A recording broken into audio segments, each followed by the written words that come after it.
दोस्तों आजकल बहुत ही ज़्यादा चर्चा हो रही है अग्निपथ स्कीम के बारे में। क्या है ये अग्निपथ स्कीम और क्यों हो रहा है इतना इसका विरोध, इन सभी बातों को समझेंगे अच्छे से। तो चलिए शुरू करते हैं आज की इस वीडियो को। उससे पहले आपको वीडियो को लाइक और चैनल को सब्सक्राइब कर देना है। तो चलिए शुरुआत करते हैं। तो अग्निपथ स्कीम है क्या भैया? तो आपकी जो सेना में, ठीक है, भारतीय सेना में बात समझ लेना। भारतीय सेना में भर्ती की जो प्रक्रिया है, भर्ती प्रक्रिया वही है अग्नि स्कीम। ये एक नई प्रक्रिया है जो अब लागू की जा रही है। किस प्रकार से ये काम करेगी, सारी चीज़ें धीरे धीरे समझेंगे क्या क्या है। बस आप ये समझिए कि ये सेना में भर्ती की प्रक्रिया है और केवल यही प्रक्रिया अब लागू रहेगी। थल सेना, वायु सेना और जल सेना में सभी जगहों पे पहले अलग अलग प्रक्रियाओं से, अलग अलग तरीक़ों से आपका होता था और आपको उसमें भर्ती लिया जाता, मतलब भर्ती होते थे लोग। लेकिन अब जो है केवल अग्निपथ स्कीम ही चलेगी और उसके अलावा जितनी भी भर्ती प्रक्रिया है सब की सब बंद कर दी जाएंगी। अब पहली बात तो ये समझ लेते हैं कि इसकी आयु सीमा क्या निर्धारित की गई है कि किस आयु वर्ग के बच्चे इसमें जा सकते हैं। इसमें निर्धारित किया है 17.5 साल, 17 साल और 6 महीने या 17.5 वर्ष हम लिख दे रहे हैं से 21 वर्ष की इस आयु सीमा के अंतर्गत जो भी बच्चे होंगे, जो भी भारतीय सेना में, और ठीक है, जल, थल और वायु किसी भी सेना में जाना चाहते हैं वो इस प्रक्रिया में आ जाएंगे। ठीक है, इस आयु के अंतर्गत होने चाहिए। योग्यता की बात कर ले तो इंटरमीडिएट, ठीक है, 12th पास होना चाहिए और उसके अलावा कुछ नहीं। ठीक है, 12th पास होना चाहिए। अब इसमें अलग अलग हिस्से में, जिस विभाग में आप जा रहे हैं उसके हिसाब से देखा जाएगा कि आर्ट्स है कि साइंस है कि फिज़िक्स लिया है या फिर बायोलॉजी, मैथ लिया है कि फिर बायोलॉजी लिया है। वो सारी चीज़ें तब देखी जाएंगी, उसके बहुत ज़्यादा डीप में जाने की बात है। अभी हम शुरू की चीज़ें समझ रहे हैं। और आगे है कार्य समयावधि। समयावधि भैया ये है 4 वर्ष। 4 वर्ष पहले तो ये 4 वर्ष ही निर्धारित की गई है, पर विरोध के चलते ये अब 2 वर्ष बढ़ा दी गई है। आज अभी की अपडेट है। पहले बात को समझ लेते हैं भैया कि विरोध ही क्यों हो रहा है। क्योंकि देखिए, जो इस प्रकार से अब अग्निपथ स्कीम से ही भारतीय सेना में भर्ती लिया जाएगा और इसकी समय अधिकार काल रखा है केवल 4 वर्ष। ठीक है, केवल 4 वर्ष रखा गया है। इसकी वजह से बच्चों में ये रोष है कि भैया हम सेना में भर्ती होना चाहते हैं, आएंगे और केवल 4 साल में हमें निकाल दिया जाएगा सेना से, तो बड़ी दिक्कत हो जाएगी। उसके बाद क्या करेंगे? तो उस सारी चीज़ों का भी इंतज़ाम किया गया है। ऐसी बात नहीं कि आपको दिक्कत झेलनी पड़ेगी। लेकिन बात ये है कि ये जो विरोध सब हो रहा है ना, आधी अधूरी जानकारी लेकर के लोग विरोध करने चले जाते हैं।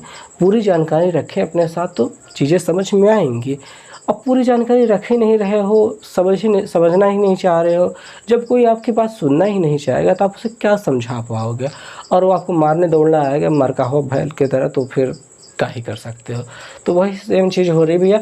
4 वर्ष के लिए निर्धारित किया गया था पहले समय अवधि, और तो हम 4 वर्ष के लिए ये जो वेतनमान है कि कितना आपको वेतन मिलेगा वो बताएंगे 4 वर्ष वाली स्कीम पे। अभी 2 वर्ष बढ़ा दिया गया। अभी लेटेस्ट अपडेट आ रही है कि 2 वर्ष बढ़ा दिया गया है, तो अब 6 वर्ष का हो जाएगा।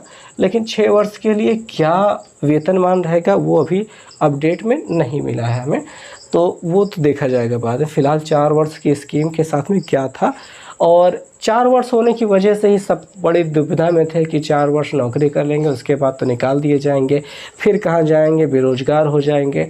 तो भैया वेतनमान आप जब सुनेंगे तो आपको पता चल जाएगा कि इसमें कोई दिक्कत नहीं थी। हालांकि ये बात है कि जो इस भर्ती प्रक्रिया के द्वारा अंदर जाएंगे उसके जो 25% अभ्यर्थी हैं, 25% जो भी लोग हैं वो अंदर ही और प्रमोट कर दिए जाएंगे, प्रमोशन दे दिया जाएगा।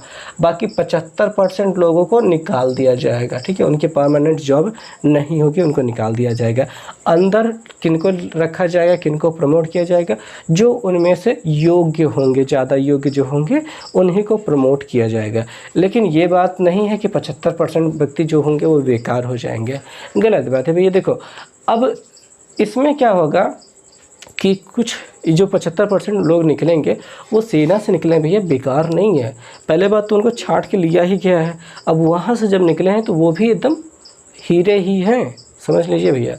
अब इन लोगों को बाकी प्राइवेट नौकरियों, प्राइवेट कंपनियों में जहाँ पे भी जाना चाहते हैं वहाँ पे जाएं, कुछ सरकारी कंपनियों में देखिए इनको प्राथमिकता दी जाएगी, पहले इन्हें लिया जाएगा जो इसके मतलब सेना में काम कर चुके हैं, ठीक है, सेना में अग्निपथ स्कीम के तहत सेना में भर्ती हो चुके हैं, यहाँ पे काम कर चुके हैं, ठीक है, उनको वरीयता दी जाएगी पहले, ठीक है। प्राइवेट कंपनियाँ हो गई या फिर सरकारी कुछ हो गई, और असम राइफल्स नाम के जो मतलब जहाँ जहाँ पे अलग अलग सेना भर्ती प्रक्रिया और भी चलेगी उसमें इनको वरीयता दी जाएगी। वैसे तो और कोई सेना भर्ती प्रक्रिया नहीं चलेगी, लेकिन कहीं चलती है तो इनको वरीयता दी जाएगी। तो वो सारी चीज़ें हैं, और निकलने के 4 वर्ष के बाद आपको इतना पैसा मिल जाएगा कि आप बहुत अच्छे से अपना कोई बिजनेस खोल सकते हैं, कोई और काम कर सकते हैं। इतना पैसा हाथ में होगा कि पैसे की मतलब मारा मारी नहीं रहेगी। अच्छा हाँ, कोई बहुत ज़्यादा ही नालायक है, वो पूरे पैसे उड़ा दे तो भैया वो बात अलग है, तो वो नालायकों के लिए को भी अलग छोड़ देते हैं। अब वेतनमान को समझ लेते हैं 4 वर्ष के हिसाब से कैसे कैसे रहने वाला था। तो पहले वर्ष के लिए जो आपका पैकेज रहने वाला है वो रहने वाला है 30,000 रुपये, ठीक है। 30,000 रुपये आपको मिलने वाले हैं पहले साल में, और यहाँ पे हर महीने की बात की जा रही है, ठीक है, साल भर का नहीं है, हर महीने की बात की जा रही है। लेकिन आपको हाथ में केवल 21,000 मिलेंगे। जो 9,000 बाकी रह जाते हैं वो क्या है कि आपके फंड में रख दिए जाएंगे, 4 साल बाद आपको इकट्ठे एक साथ आपको दिए जाएंगे। और हाँ, ध्यान देंगे कि खाली 9,000 नहीं मिलेंगे, 9,000 आपके हिस्से से रखे जा रहे हैं प्लस 9,000, ठीक है, प्लस का लगा रहे हैं, गुणते 2 लगाते हैं, गुणते 2 यानी बाकी 9,000 क्या है सरकार आपको एक्स्ट्रा देगी, ठीक है। 9,000 आपके सैलरी से कटे हुए, 9,000 सरकार देगी।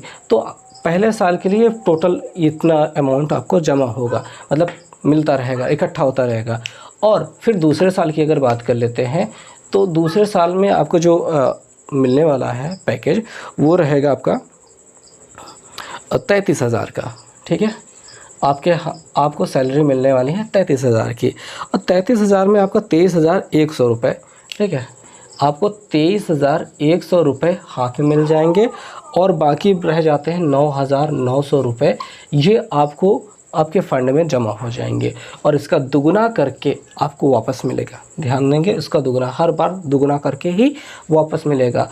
और चौथे साल में आ जाते हैं तो चौथे साल में आपका जो सैलरी रहने वाली है 36,500 रहने वाली है, 36,500 रहने वाली है। और आपको हाथ में मिलेगा इसमें 25,580 रुपये, और जो खाते में जमा हो जाएंगे वो हो जाएंगे 10,950 रुपये।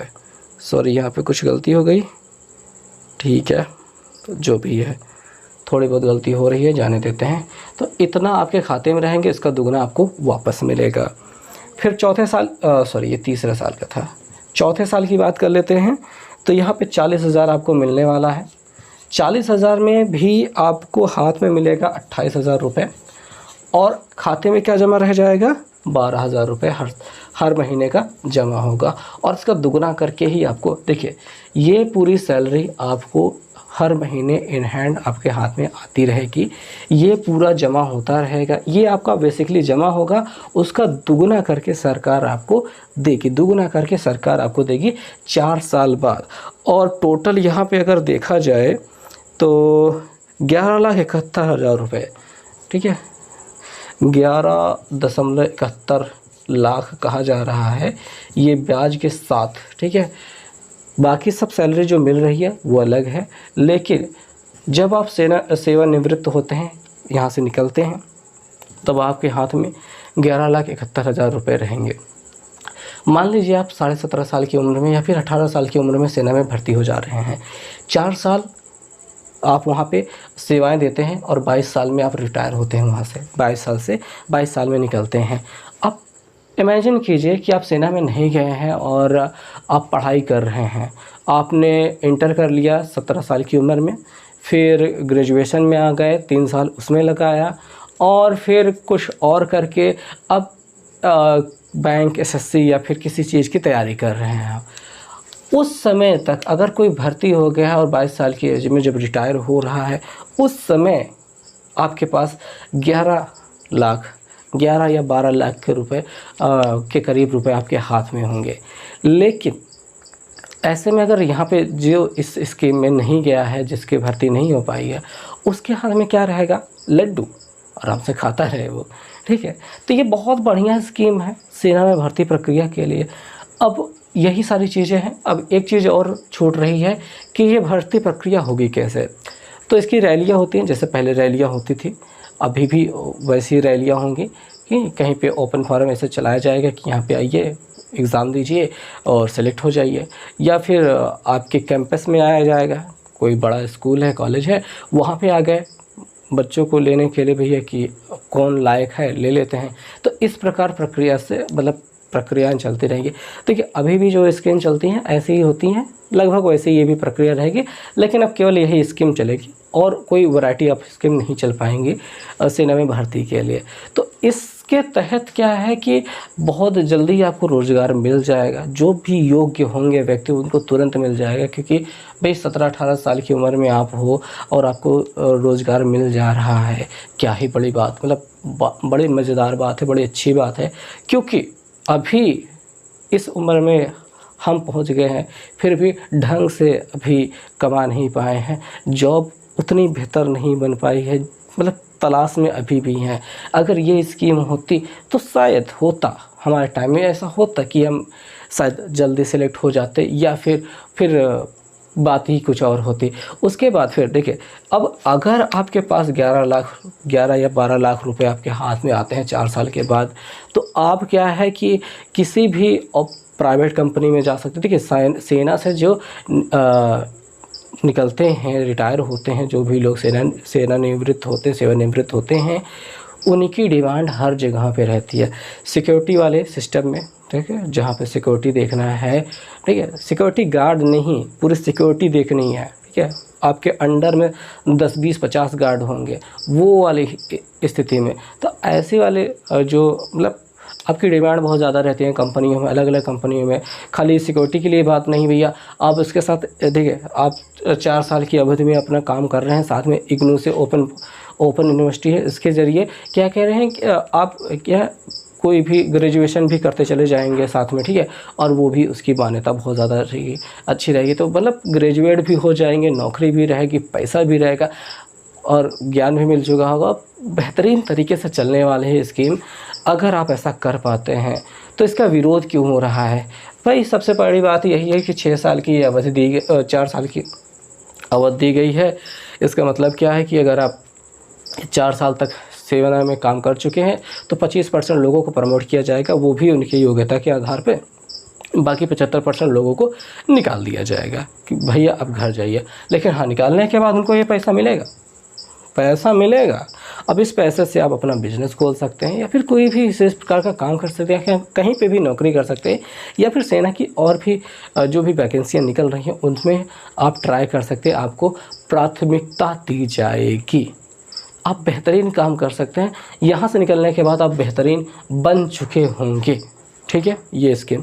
अच्छा, ये समस्या है। और क्या समस्या भी है कि 4 साल के बाद आपको जब निकाल दिया जाएगा तो कहीं आप बेरोज़गार हो गए होंगे, और बेरोज़गार होने की वजह से कहीं आप सेना में है भैया, बंदूक गोली चलाना सीख चुके हो, और कहीं आप यहाँ पे गुंडागर्दी में ना सम्मिलित हो जाए, ऐसा लोगों का अंदेशा है, ठीक है। तो मुझे नहीं लगता कि भैया कि इतना पैसा होने के बाद और सेना में 4 साल का बहुत स्ट्रिक्ट रूटीन फॉलो करने के बाद, एक अच्छा इंसान बन जाने के बाद ये कोई दिक्कत होगी कि आप कहीं गलत गतिविधियों में पाए जाएं, ये बहुत ही रेयर केस हो जाता है।